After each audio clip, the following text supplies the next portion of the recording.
देखो शुरू करते हैं आज की क्लास। कई बार क्या होता है कि आपको अराइवल टाइम गिवन मिलेगा और बर्स्ट टाइम गिवन मिलता है। ठीक है, बर्स्ट टाइम क्या होता है, किसी भी प्रोसेस को कंप्लीट होने में कितना टाइम चाहिए सीपीयू का, उसको हम उसका बर्स्ट टाइम बोलते हैं, है ना।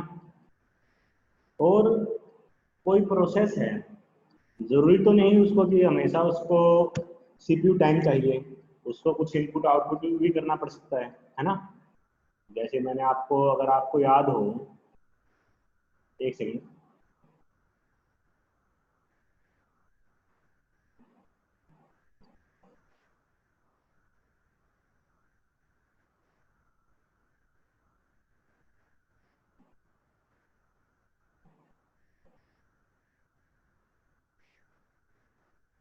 अगर आपको याद हो, जो प्रोसेस है सबसे पहले रेडी स्टेट में आती है, रेडी स्टेट से वो जाएगी आपकी रनिंग स्टेट में, रनिंग से वो वापस रेडी स्टेट में आ सकती है अगर उसको कुछ इनपुट आउटपुट नहीं करना ऑपरेशन। हो सकता है वो इनपुट आउटपुट के लिए चली जाए वेटिंग स्टेट में, वेटिंग स्टेट में, ठीक है। और वेटिंग से वो वापस रेडी स्टेट में चली जाए, या फिर वो सस्पेंड हो सके, सस्पेंड स्टेटस, सस्पेंड वेट, है ना, इस टाइप से होता है। वेटिंग स्टेज में जब कोई प्रोसेस कब आती है, जब उसको कुछ इनपुट आउटपुट काम करना हो, ठीक है। तो हमेशा ये नहीं होगा कि भाई आपकी जो प्रोसेस है रनिंग स्टेट से रेडी स्टेट में चली जाए। उस केस में क्या होगा, जब आपकी प्रोसेस रनिंग से रेडी, रेडी से रन, रन से रेडी, सिर्फ इनके दोनों के बीच में ही घूमती रहे, उस केस का मतलब क्या है, उसने कोई इनपुट आउटपुट ऑपरेशन नहीं परफॉर्म करना, उसको सिर्फ सीपीयू का टाइम चाहिए। लेकिन कुछ प्रोसेसेस में हो सकता है कि उसने कुछ इनपुट आउटपुट ऑपरेशन भी करना है।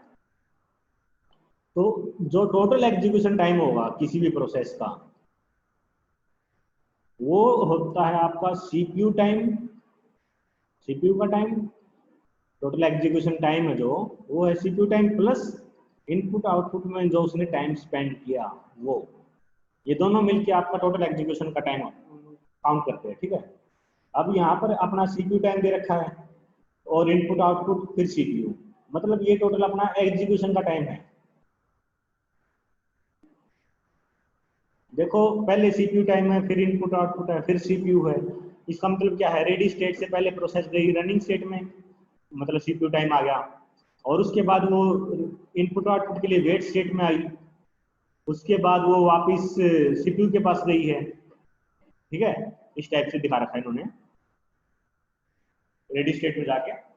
तो अब होता क्या है, ये कोई जरूरी नहीं है कि भी सीपीयू के बाद आपका इनपुट आउटपुट आए।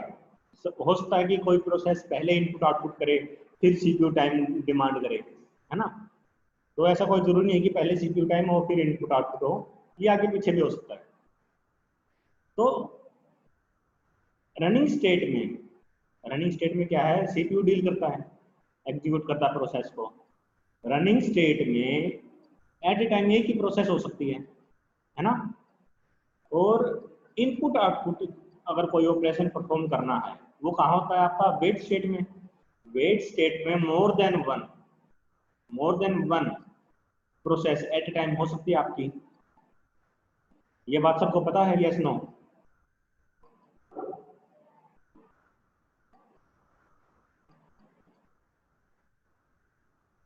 यहाँ तक किसी को डाउट हो तो बताओ, फिर आगे कंटिन्यू करते हैं। आपको यूनिवर्सिटी में शायद ही इस टाइप का क्वेश्चन आए, लेकिन गेट नेट के लिए इंपॉर्टेंट क्वेश्चन है, गेट के लिए स्पेशली उसमें इस टाइप के क्वेश्चन आ जाते हैं। तो जो सीरियस पढ़ना चाह रहे हैं उनके लिए ठीक है ये, बाकी टाइम पास भी कर सकते हैं, ठीक है।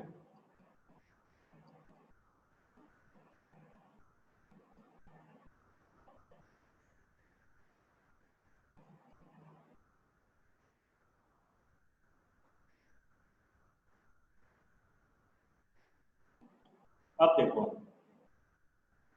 अब एल्गोरिथम गिवन मिलेगा आपको कि भाई ये कौन सा एल्गोरिथम हमने इस पे अप्लाई करना है।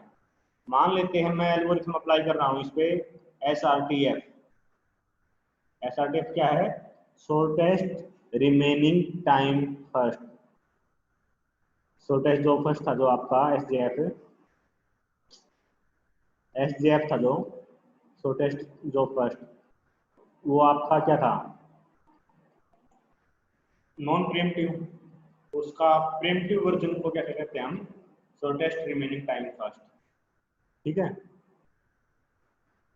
अब देखो इसको सोल्व कैसे करेंगे। सबसे पहले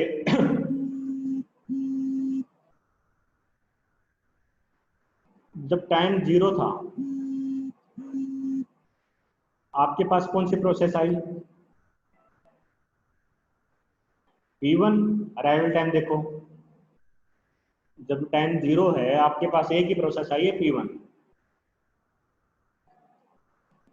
ठीक है। और हमने उसको एग्जीक्यूट किया 1 यूनिट टाइम। 1 यूनिट टाइम सबसे पहले क्या है, सीपीयू टाइम दे रहे हैं हम ये। तो जब ये 1 यूनिट टाइम में एग्जीक्यूट कर जाएगी तो इसका जो बर्स्ट टाइम है, बर्स्ट टाइम भी कह लेते हैं हम इसको, या सीपीयू टाइम कह लो, ये रिमेनिंग कितना बचेगा, 0। ठीक है। अब P1 है जो, उसने 1 यूनिट टाइम सीपीयू का चाहिए, उसके बाद वो 2 यूनिट टाइम इनपुट आउटपुट की डिमांड कर रही है, और 2 यूनिट टाइम होने के बाद वो वापस डिमांड कर रही है सीपीयू की 2 यूनिट टाइम के लिए। ये बात समझ में आ रही है ना सबको? यस नो बताओ।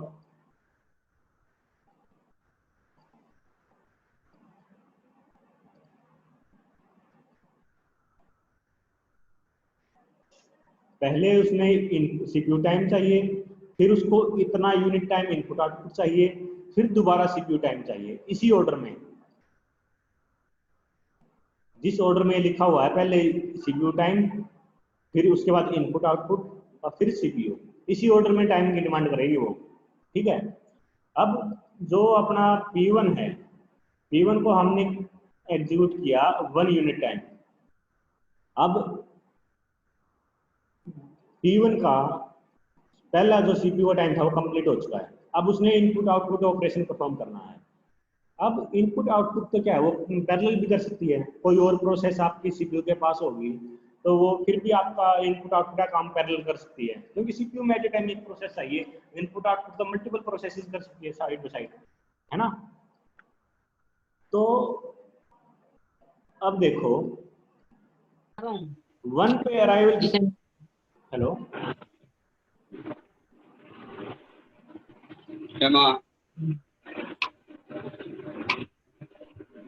पानी पीने पानी।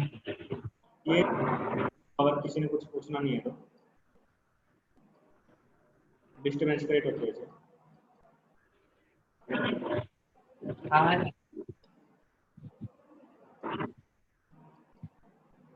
और क्या में है? भाई तो सेवा में।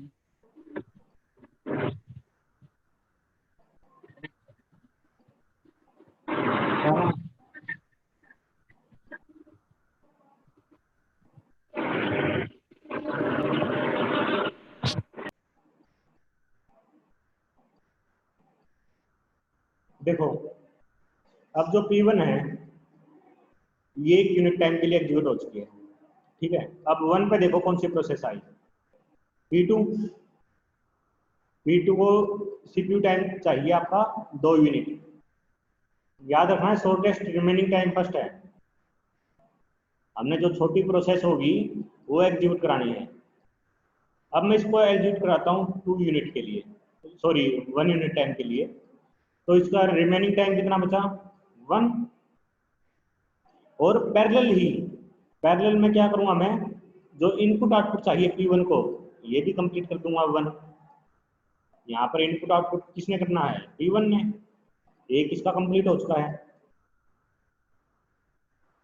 अब 2 पे देखो और कौन सी प्रोसेस आई है, 2 पे P3 आ गई। अब बर्स्ट टाइम देखो, रिमेनिंग जो टाइम है सीपीयू टाइम, वो किसका कम है, अपने पास इस टाइम है P2, उसका 1 बचा हुआ है, और P3 इसका 3 है। जो स्मॉलेस्ट होगा हम उसको कंटिन्यू करेंगे, तो स्मॉलेस्ट किसका है, P2 का, तो मैं P2 को कंटिन्यू करूंगा 3 तक। अब इसका रिमेनिंग टाइम बचा कितना, 0। और पैरेलल में क्या होगा, P1 अपना इनपुट आउटपुट का एक और जो रिमेनिंग टाइम है इसको कंप्लीट कर देगी। ठीक है ना। P1 का जो इनपुट आउटपुट ऑपरेशन है वो यहाँ पर कंप्लीट हो चुका है 3 पे, इस जगह पे। अब देखो 3 पे कोई और प्रोसेस आई है कोई आपकी, नहीं, अपने पास और कोई प्रोसेस तो है नहीं। अब हमने क्या करना है, shortest remaining time first algorithm आपका, जो छोटी प्रोसेस होगी हमने वो एग्जीक्यूट करानी है, सिंपल सी बात। अब मेरे पास सीपीयू के लिए कौन कौन सी प्रोसेस अवेलेबल है जिसको सीपीयू का टाइम चाहिए, वो बताओ मुझे फटाफट।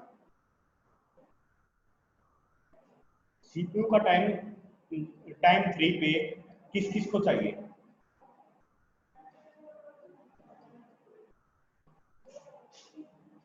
शाबाश मानसी।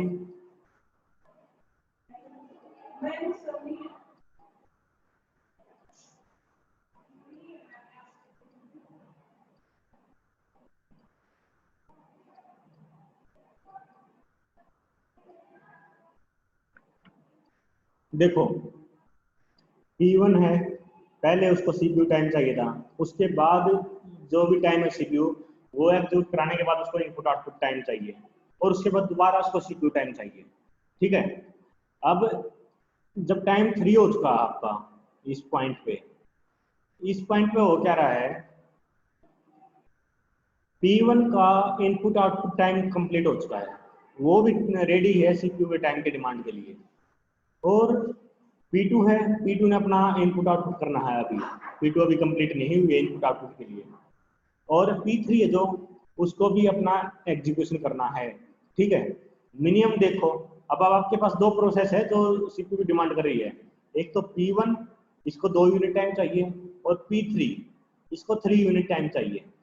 जो मिनिमम होगी उसको हम एलोकेट कर देंगे CPU को। क्लियर है बात? P2 को क्यों नहीं चाहिए CPU? क्योंकि उसने अभी इनपुट आउटपुट ऑपरेशन करना है। ये बात क्लियर है किरण?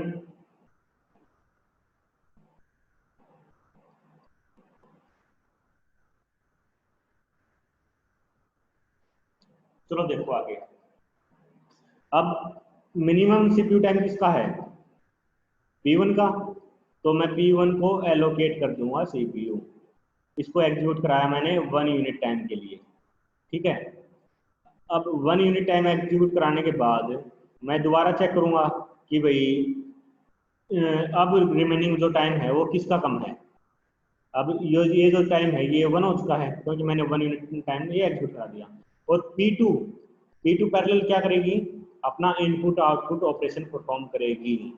अब इसका इनपुट आउटपुट टाइम कितना बच गया? 3, क्योंकि इसने 1 यूनिट टाइम अपने आप को एग्जीक्यूट करा लिया, जो भी इनपुट आउटपुट ऑपरेशन परफॉर्म करवाना था। अब 4 पे देखो मिनिमम टाइम किसका है? इसका 1 है और इसका 3 है, ये दो ही CPU डिमांड कर रही है। तो मैं जो स्मॉलेस्ट होगा उसको कंटिन्यू करूंगा, और इसका रिमेनिंग टाइम बच गया वो कितना है? 0। और P2 पैरेलल में क्या करेगी? आपका इनपुट आउटपुट ऑपरेशन। ठीक है, अब P1 अपना कंप्लीट कर चुके काम। P1 का जो भी एग्जीक्यूशन होना था हो चुका है, इसके आगे उसको कुछ नहीं चाहिए। अब आपके पास दो प्रोसेस बचती है, P2 और P3। P2 फिलहाल आपका इनपुट आउटपुट ऑपरेशन कर रही है, और P3 आपकी डिमांड कर रही है CPU को। CPU को एक ही प्रोसेस डिमांड करे तो शॉर्टेस्ट चेक करने का तो मतलब ही नहीं बनता। सिंपल सी आप बात करो और P3 को अपना CPU दे दो, और इसका एक टाइम कम हो जाएगा। ठीक है, अब देखो 6 पर, और ये भी कम होगा आपका इनपुट आउटपुट P2 का, ये 1 हो गया। अब देखो 6 पर कोई और प्रोसेस CPU की डिमांड कर रही है? नहीं, सिर्फ P3 है जो CPU की डिमांड कर रही है। तो मैं P3 को CPU एलोकेट कर दूंगा 7 तक। अब इसका रिमेनिंग टाइम कितना बचा? 1। इसका इनपुट आउटपुट टाइम बचा 0। अब 7 पे देखो कौन कौन सी प्रोसेस CPU की डिमांड कर रही है, बताओ मुझे जल्दी।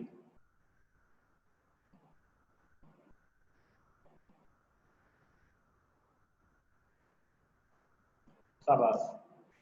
अब आपके पास देखो P2 है जो, उसका इनपुट आउटपुट कंप्लीट हो चुका है, वो भी रेडी है कि भाई मेरे को CPU दो। और P3 है, वो भी रेडी है कि भाई मेरे को एक और यूनिट के लिए एग्जीक्यूट कराना है। अब हम देखेंगे कि भाई मिनिमम किसको चाहिए टाइम? मिनिमम चाहिए P3 को, तो मैं CPU एलोकेट कर दूंगा P3 को 1 यूनिट टाइम के लिए। इसका रिमेनिंग टाइम बचा कितना? 0। अब ये देखो जब टाइम 8 हो चुका है, अब आपके पास दो प्रोसेसेस है, P2 एंड P3। अब कौन सी इनपुट, एक प्रोसेस तो है इनमें से जो इनपुट आउटपुट ऑपरेशन कराने के लिए कह रही है, और दूसरी प्रोसेस कह रही है कि भाई मेरे को तो CPU टाइम चाहिए। अब एक ही प्रोसेस CPU की डिमांड कर रही है, तो सिंपल सी बात है, मैं उसको एलोकेट करा दूंगा। ठीक है, मैं एलोकेट कराऊंगा P2 को।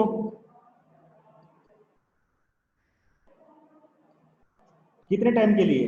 4, क्योंकि आपका जो इनपुट आउटपुट ऑपरेशन का टाइम है वो 6 है, और ये 4 यूनिट टाइम में एग्जीक्यूट कराने के बाद भी वो इनपुट आउटपुट ऑपरेशन करने के लिए 2 यूनिट टाइम चाहिए उसको। अदरवाइज मैं पर यूनिट एक यूनिट आगे बढ़ाता, 9, 10, 11 ऐसे करता। तो अब क्लियर दिख रहा है इसमें कि भाई पहले P2 को ही कंप्लीट करवाना पड़ेगा, उसके बाद P3 की बारी आती है। तो मैं क्या कराऊंगा, इसको 12 तक एग्जीक्यूट कराऊंगा। इसका टाइम बचा कितना? 0। और ये इनपुट आउटपुट ऑपरेशन कर ले कितने, इसका टाइम बचा इनपुट आउटपुट के लिए 2। ठीक है, अब P2 कंप्लीट हो चुकी है यहाँ पर, ठीक है। और P3 है जो, उसको फिलहाल अभी इनपुट आउटपुट करना है, उसके बाद ही वो सीपीयू टाइम की डिमांड करेगी। अब इनपुट आउटपुट करना है,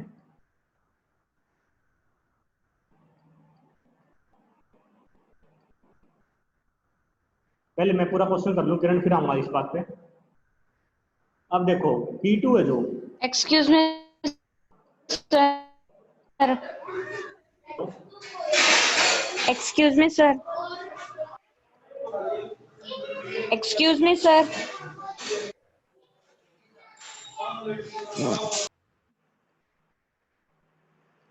अब देखो जो P3 है उसको इनपुट आउटपुट काम करना है अभी 2 यूनिट के लिए। तो मैं 2 यूनिट तक इसको एग्जीक्यूट कराऊंगा, सॉरी ये इनपुट आउटपुट काम करेगी 2 यूनिट तक, ठीक है। फिर ये टाइम हो जाएगा इसका 0 इनपुट आउटपुट का, और सीपीयू इस टाइम तक आइडल बैठा है, क्योंकि इनपुट आउटपुट के लिए उसको रनिंग स्टेट में जाना नहीं है ना। तो सीपीयू आइडल है 12 से 14 तक। जब P3 अपना इनपुट आउटपुट ऑपरेशन कंप्लीट कर लेगी, उसके बाद बात आती है किसकी? उसके सीपीयू टाइम की। अब मैं यहाँ इसको एलोकेट कर दूंगा सीपीयू टाइम, कब तक? 20 तक, क्योंकि इसका सीपीयू टाइम है 6।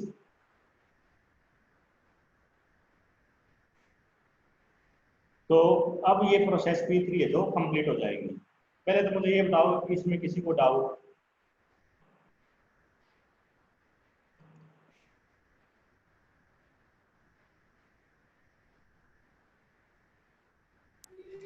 Excuse me sir.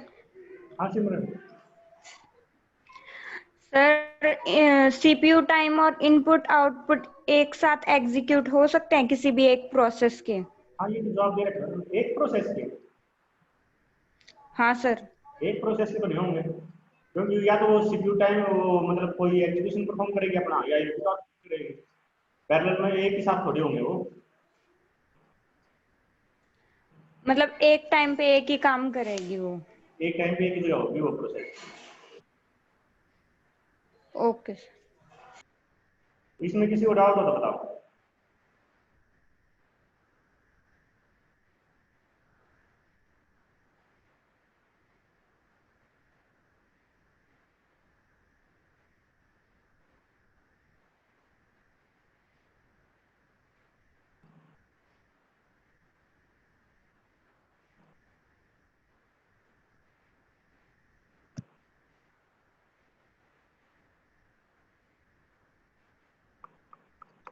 देखो इसके जो आपका कंप्लीशन टाइम है वो आप इजीली निकाल सकते हो। यहाँ पे P3 आपका 20 पे हुआ है, P2 आपका 12 पे हुआ है, और P1 आपका 5 पे कंप्लीट हो चुका है, ठीक है। टर्न अराउंड टाइम निकाल लोगे ऐसे ही, और उसके बाद वेटिंग टाइम निकाल दोगे, ठीक है। एवरेज टर्न अराउंड टाइम निकालना तो वो भी निकाल सकते हो आप, एवरेज वेटिंग टाइम भी वो भी निकाल सकते हो, ये कई बार तो निकाल चुके हैं, ठीक है। अब क्वेश्चन जैसे किरण ने पूछा कि भाई सर एग्जाम में भी ऐसे ही लिख सकते हैं क्या, या फिर सीरियल वाइज करना पड़ेगा? देखो ये डिपेंड करता है कि भाई आपका जो क्वेश्चन है वो कितने मार्क्स का है। अगर आपको सिर्फ ये दे दिया भाई कि ये आपका अराइवल टाइम दे दिया, बर्स्ट टाइम दे दिया, और आपको पूछते हैं कि एवरेज अराउंड टाइम निकालो, क्वेश्चन दे दिया आपको 16 नंबर का, 16 नंबर में आपने तो सिर्फ ये आंसर तो आपका इसी से निकलेगा, गैंट चार्ट बना दो उसका, और उसको जो भी एल्गोरिथम दे रखा है पूछ रखा उन्होंने उसके अकॉर्डिंग अपनी प्रॉब्लम सॉल्व कर दो। ये तो सारा 5 लाइन का हो जाता है। अब आपका डिपेंड करता है कि क्वेश्चन कितने मार्क्स का है। अगर क्वेश्चन ज़्यादा बड़ा है, 8 नंबर, 12 नंबर, 16 नंबर का दे रखा है, तो आप उसको ये एक्सप्लेन कर दो स्टेप बाय स्टेप कि पहला स्टेप है उसमें क्या करेंगे हम कि प्रोसेस टाइम 0 @ 10 0 आपकी कौन कौन सी प्रोसेस रेडी स्टेट में है, रेडी स्टेट में प्रोसेस बताओ उसको, रेडी स्टेट में आपकी कौन कौन सी प्रोसेस है उस टाइम ये मेंशन कर दो, और कौन सी रनिंग स्टेट में जाएगी प्रोसेस वो मेंशन कर दो, ये गैंट चार्ट बना दो। तो एक्सप्लेन करने का तरीका आप अपने हिसाब से बना सकते हैं। यूनिवर्सिटी में ही जो एग्जाम होंगे उसमें ही आपको ऐसे एक्सप्लेन करना है। गेट नेट में तो सीधा आपको ऑप्शन दिए मिलेंगे 4 कि भाई इनमें से एवरेज टर्न अराउंड टाइम क्या है, उसमें तो आपने एक्सप्लेन करने की जरूरत ही नहीं है, ठीक है। लेकिन आपका सॉल्यूशन सिर्फ गैंट चार्ट से ही होता है। एक्सप्लेन आप मार्क्स देख के एक्सप्लेन करा करो चीज को कि भाई कितने वेटेज कितनी है उसकी, क्योंकि आप आंसर तो इससे भी निकाल सकते हो, लेकिन क्वेश्चन अगर 12 नंबर या 16 नंबर का पूछ रखा है उन्होंने, तो ये 4 लाइन में क्वेश्चन तो आप कंप्लीट करोगे तो वो तो थोड़ा जस्टिफिकेशन सी बनती नहीं, तो उसको आप स्टेप बाय स्टेप एक्सप्लेन कर सकते हो कि हर एक टाइम पे क्या चीज़ हो रही है, कौन सी प्रोसेस कहाँ जा रही है, रेडी स्टेट में कौन सी जा रही है, रनिंग स्टेट में कौन सी जा रही है, कौन सी इनपुट आउटपुट में जा रही है। तो ये सारी स्टेप बाय स्टेप में एक्सप्लेन कर सकते हो आप, ठीक है। यस नो किरण।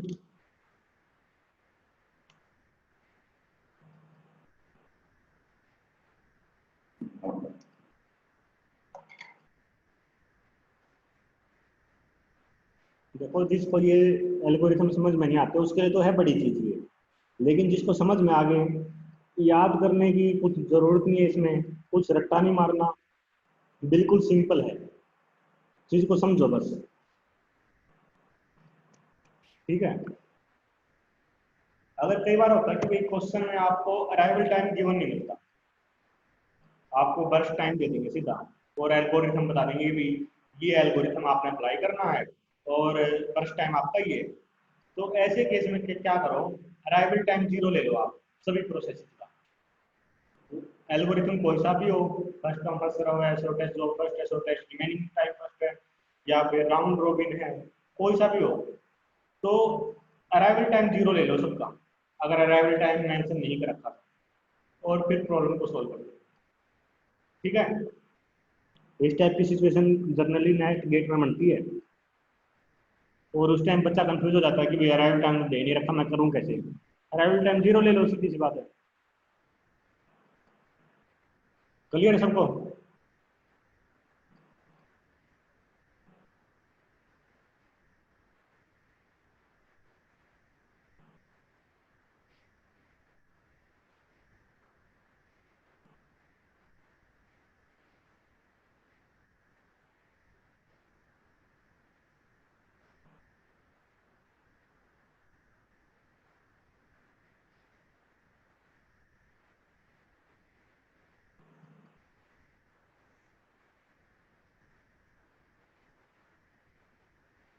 ये आपके पास एक एग्जांपल है, और इसमें अराइवल टाइम मेंशन नहीं कर रखा, इनपुट आउटपुट ऑपरेशन परफॉर्म करिए पहले प्रोसेस, उसके बाद सीपीयू टाइम की डिमांड करेगी, और उसके बाद आपकी दोबारा इनपुट आउटपुट की वो डिमांड करिए कोई भी प्रोसेस, ठीक है।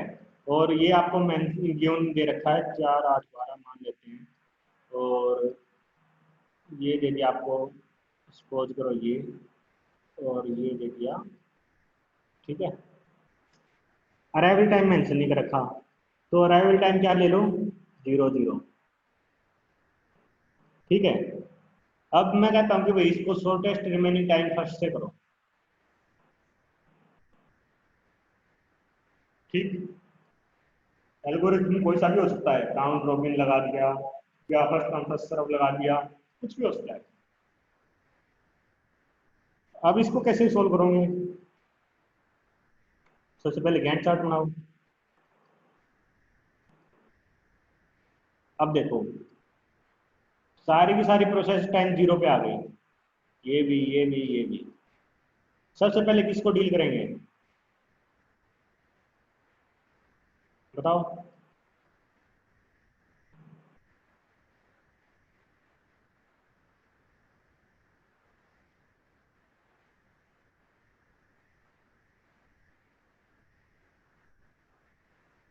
10 मिनट बचिए, जल्दी करो।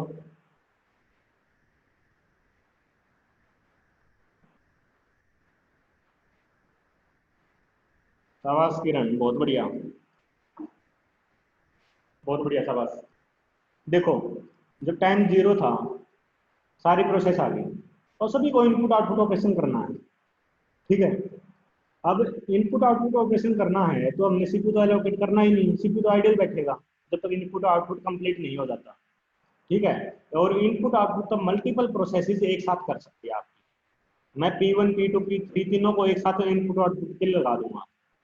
ठीक है, अब मिनिमम क्या है इनमें से, 4 8 12 में मिनिमम है 4, तो 4 यूनिट तक सारी प्रोसेसेस यहाँ पर इनपुट आउटपुट ऑपरेशन करेगी।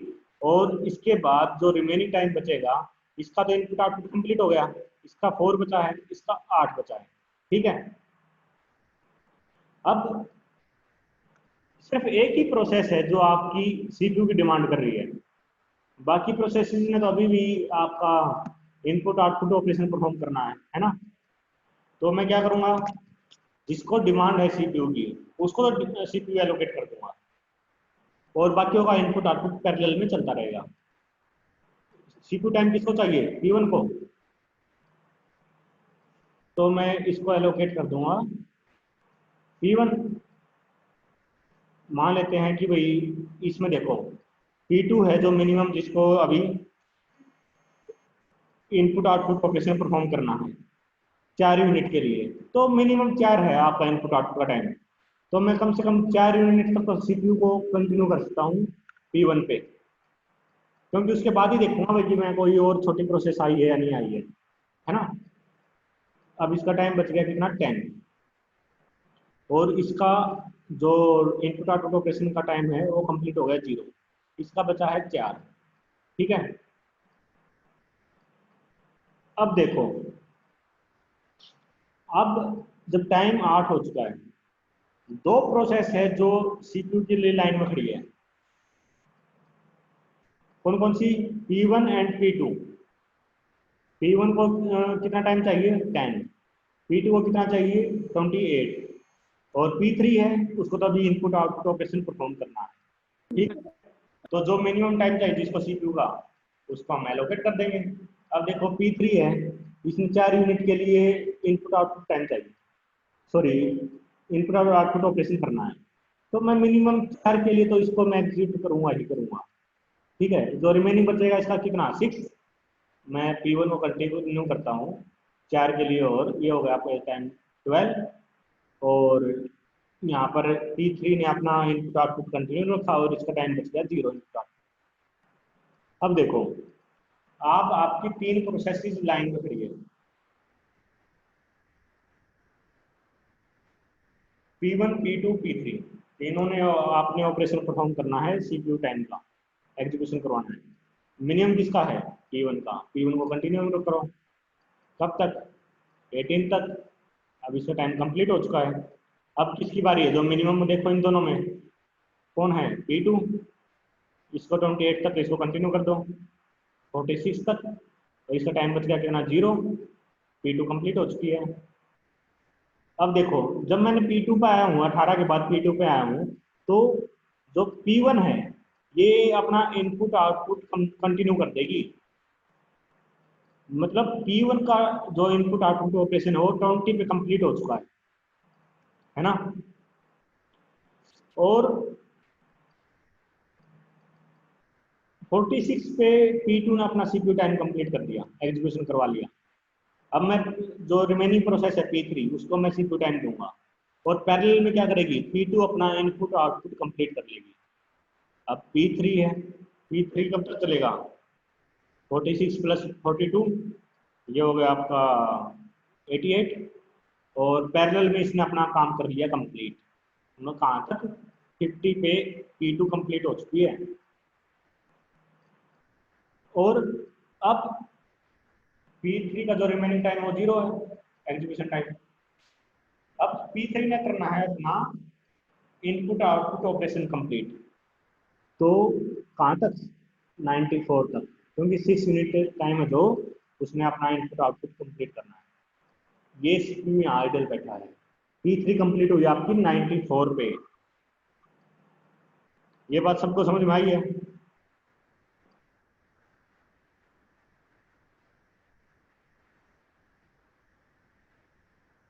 किसी को डाउट कुछ?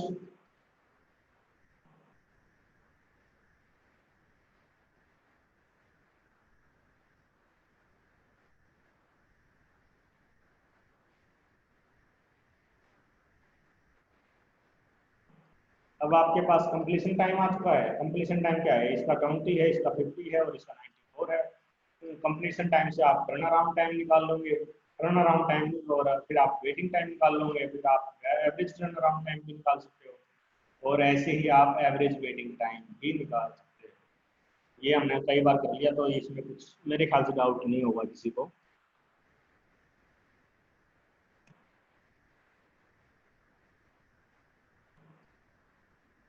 एल्गोरिथम आपको जीवन मिलेगा, कौन सा एल्गोरिथम अप्लाई करना है, राउंड रोबिन लगाना, तो टाइम क्वांटम भी वो मेंशन कर देंगे। और first come first serve round होता है, जो फर्स्ट है उसमें तो बताने की जरूरत है नहीं, राउंड रोबिन। तो मेरे ख्याल से आपको कोई इशू आना नहीं चाहिए इसमें। गेट नेट में से बाहर क्वेश्चन नहीं आने। आप इस टॉपिक पे 2 नंबर आप क्वेश्चन आराम से करते हैं, 2 नंबर का आता है।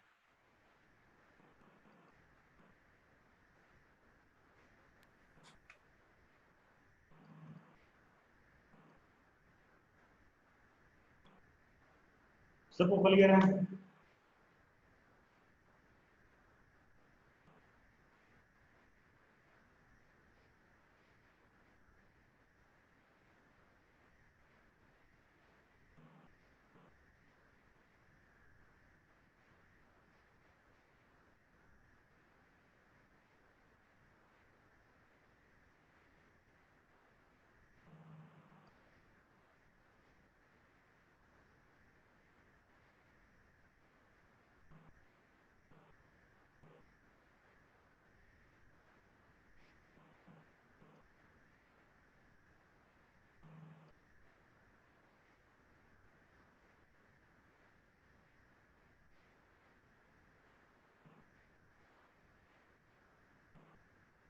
चलो मैं मीटिंग एंड करता हूँ। मैं नेक्स्ट नेक्स्ट लेक्चर में देखेंगे।